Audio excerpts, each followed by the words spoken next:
Uma das questões mais importantes a serem contempladas na indústria é o controle do movimento. O servomotor e o servodrive são um dos elementos industriais que têm o melhor desempenho no controle do movimento de suas cargas. Servomotores podem ser não elétricos, como os servomotores hidráulicos e pneumáticos, mas os melhores servomotores de alto desempenho são servomotores elétricos. Assim, um servomotor elétrico é um motor de alto desempenho e alta estabilidade. Conjuga estabilidade e desempenho no mesmo equipamento. O servomotor sempre vai garantir a melhor expectativa da relação de posição, velocidade e torque. Assim, um servomotor consegue garantir o melhor controle de torque, velocidade e posição em uma carga. Estruturalmente, os servomotores são mais compactos do que os motores elétricos industriais. Também tem uma melhor relação potência por volume quando comparado com outros motores.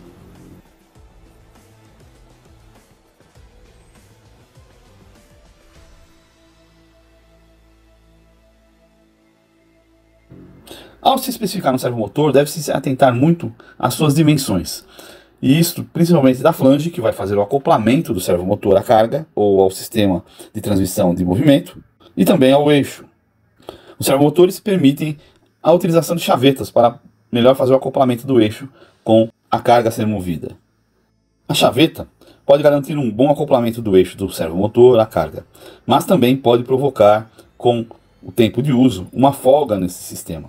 E o servomotor não deve ser atuado com folgas. Na verdade, uma das características mais importantes na utilização de um servomotor é manter sua alta rigidez. O eixo deve estar bem rigidamente fixado à sua carga.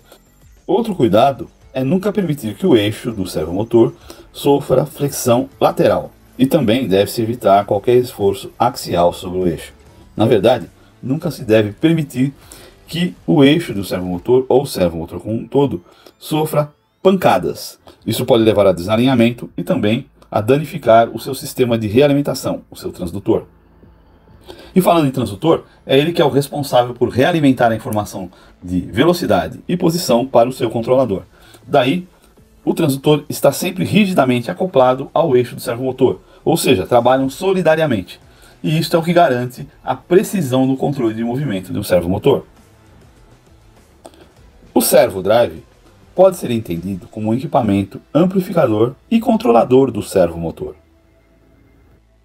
Passemos a identificar esquematicamente as entradas e saídas de um servodrive que serão utilizadas no controle de um servomotor. Todas as conexões do servodrive são feitas através de conectores ou bornes. Todas estão bem especificadas e marcadas, e deve ser respeitado suas marcações e evitar, sobre qualquer custo, a inversão dos sinais que vão entrar ou sair nestas marcações do servodrive. Vamos iniciar com a conexão de alimentação. Os servodrives podem ter alimentação monofásica ou trifásica, isto referenciando as servodrives industriais. No caso aqui, estamos identificando um servodrive industrial com as 3 fases de alimentação, ou as suas linhas L1, L2, L3, RST, e uma entrada para o aterramento. Seguimos com a conexão para a alimentação do motor. Então temos os conectores UVW e também um de aterramento. Observe-se que nunca deve-se inverter as conexões na saída de um servomotor. Isto acontece porque o chaveamento de um servomotor está diretamente ligado ao faseamento, ou seja, a posição de suas fases na máquina elétrica. De forma que nunca deve-se proceder à troca das fases em um servomotor. Outro conjunto importante de conexão é o da realimentação, onde vamos ligar o elemento transdutor, que está acoplado ao servomotor, faz parte do servomotor, ao servodrive. No caso aqui, estamos mostrando conectores de um encoder incremental, com sinais A, B, C, em muitos casos denominado também Z, e A barra, B barra e C barra, que também é denominado Z barra.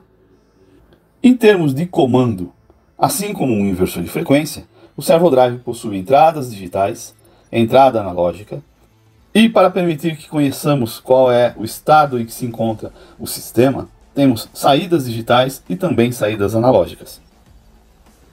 Atualmente, o mais comum é fazer todos esses controles através de uma rede, e há diversas redes específicas para se trabalhar com servomotores e servodrives, como EtherCAT, Ethernet IP, PowerLink, Profinet, Cercus, Canopen, Mecatrolink, entre tantas outras.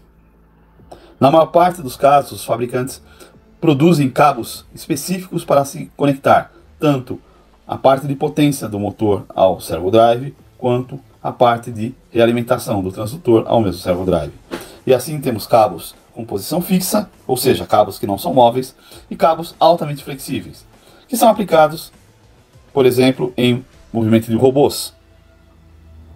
Esses cabos são identificados e já possuem uma malha de proteção para evitar os efeitos de interferência eletromagnética, tanto os produzidos pelo servomotor, quanto os externos, que podem comprometer o perfeito funcionamento do sistema.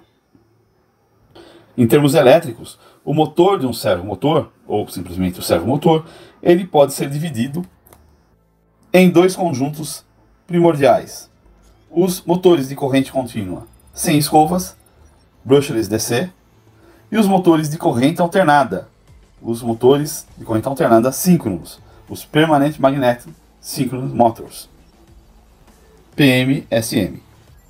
Uma das características mais importantes para servomotores é que o seu rotor é coberto por ímãs permanentes. Esses ímãs podem ser samário cobalto ou, mais atualmente, neodímio ferro-boro.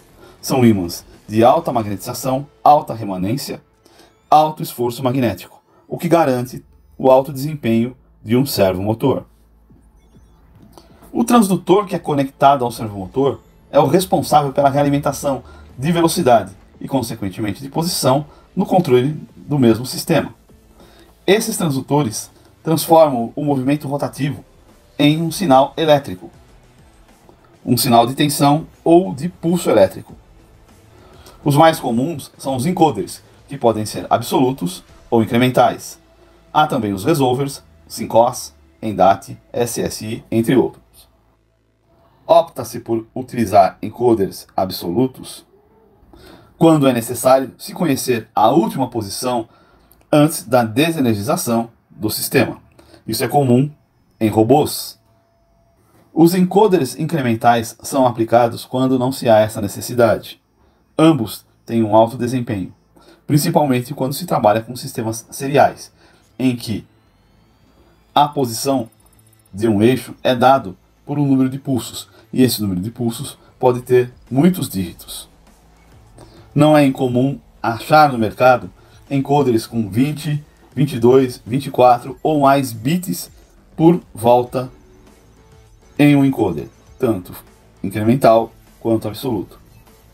Outro transdutor utilizado é o resolver.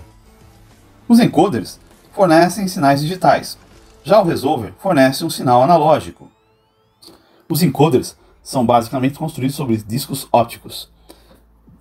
Já os resolvers é um transformador no primário com transformador no secundário rotativo, com dois enrolamentos defasados de 90 graus, de forma que a modulação da amplitude de um sinal de um resolver pode ser interpretado pelo controlador como um ângulo posicional de onde se encontra especificamente naquele instante o eixo.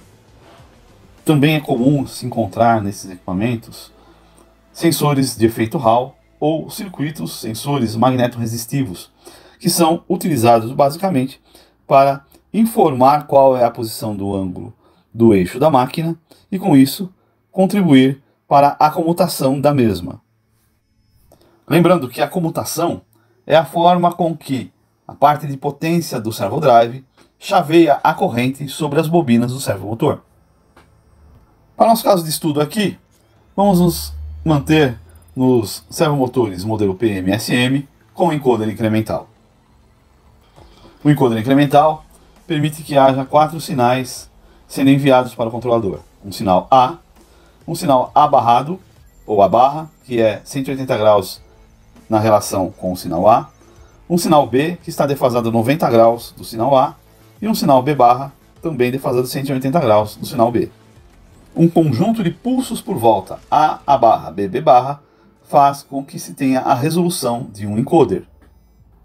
A parte de potência do servomotor é comandada por um inversor, que faz parte da parte de potência do servodrive. No caso aqui estamos representando um inversor com uma ponte de 6 transistores de saída que vai alimentar as fases, o VW do motor. A comutação é feita de forma a se manter uma sequência de fases. Assim, inicialmente podemos ter os transistores 1 e 2 conduzindo, depois 2 e 3, depois 3 e 4, 4 e 5, 5 e 6, 6 e 1. O período com que esses transistores vão ficar conduzindo vai depender da informação de posição, velocidade e torque referenciado pelo transdutor e também exigido pelo sistema de controle. Os sinais barrados no encoder são lidos de forma a se manter um valor diferencial. Com isso, garante-se uma menor interferência eletromagnética sobre o sinal de realimentação de posição e velocidade. Para exemplo, tomemos um encoder A barra B barra com 90 pulsos por volta, por revolução, ou seja, haverá 90 pulsos A, 90 pulsos A barra, 90 pulsos B, 90 pulsos B barra no disco óptico do encoder. Fica fácil observar que com a passagem do movimento rotacional do sistema do eixo, o encoder também gira, e aí temos uma referência de pulsos, na realidade uma relação de pulsos. Aqui mostramos essa relação A, B barra no primeiro instante, AB no instante seguinte, A barra B, e depois A barra B barra, e retorna para o primeiro movimento, o primeiro conjunto de pulsos. Então com isso, consegue-se observar que os 90 pulsos do encoder, que são dados como 90 janelas por cada uma das faixas A barra B barra, são multiplicadas por 4 pelas suas relações, de forma que vamos ter para uma volta 360 pulsos. Aqui então tem-se um exemplo de um encoder de 360 pulsos por volta, porque a relação A-B é dada em quadratura. Existem encoders com muito mais pulsos por volta devido à quadratura, chegando a termos encoders possíveis com mais de 8.000 pulsos por volta.